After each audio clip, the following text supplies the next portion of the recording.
My girlfriend became pregnant after SA. I broke up with her when she said she wanted to keep the pregnancy. Follow or subscribe for more stories. 2 months ago, my girlfriend was attacked in a park. After it happened, she completely shut down. She did not want to speak to the police. She did not want to go to a hospital. I knew I could not force her, so I stayed beside her and tried to support her however I could. She already had a history of depression, and I was terrified that this would push her into an even darker place. We started going to therapy, and I came home early from a 2-month work trip because I did not want her facing any of this alone. Then, last week, we found out she was pregnant. Because I had been away for 2 months before the attack, we both knew the pregnancy was not mine. At first, we agreed that she would end it. Then she spoke to her mother. My girlfriend is a devout Catholic. After that conversation, she suddenly told me she wanted to continue the pregnancy. She kept saying the child was innocent and had done nothing wrong. I told her I could not raise a child connected to the person who had hurt her. She cried and begged me not to leave. She wanted me to stay, but she also wanted to continue the pregnancy. I told her I could not accept both. I said that if she continued the pregnancy, I would leave. She could not give me an answer, so I ended the relationship. I felt horrible. I kept wondering whether I had abandoned her when she needed me most. But I also knew that if I stayed, I might spend the rest of my life resenting a child who had done nothing wrong. A few days later, she called me. She was crying so hard that I could barely understand her. I told her I still cared about her and that I would listen. That was when she finally told me what had happened during those conversations with her mother. Before speaking to her, my girlfriend had wanted to end the pregnancy, but her mother told her that doing it would be unforgivable. She also threatened to stop treating her as a daughter. After a breakup, my girlfriend called her again and tried to explain how she truly felt. Her mother repeated the same threat: continue the pregnancy or lose the family. My girlfriend sat alone for hours trying to decide what to do. Finally, she sent her mother a message saying she had decided to end the pregnancy. Her mother immediately blocked her.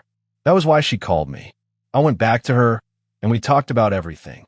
She told me she appreciated that I had forced the situation into the open. I told her the truth too. Despite everything I had said, part of me probably would have returned and tried to raise the child with her. But I knew I would have resented it, and that resentment could have destroyed all of us. We reconciled, and she scheduled the procedure for several weeks later. For a moment, we thought the worst part was behind us. Then on Saturday, I opened the front door and found 2 police officers standing outside. They said they needed to speak to my girlfriend. We let them inside, and they separated us.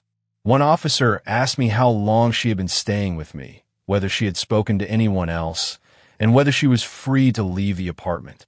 The other officer asked my girlfriend if she was safe.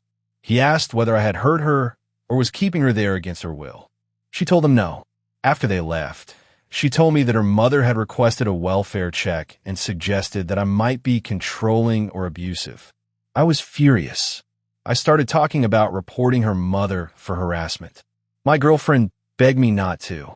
She said her mother needed time to calm down and that the situation would eventually pass.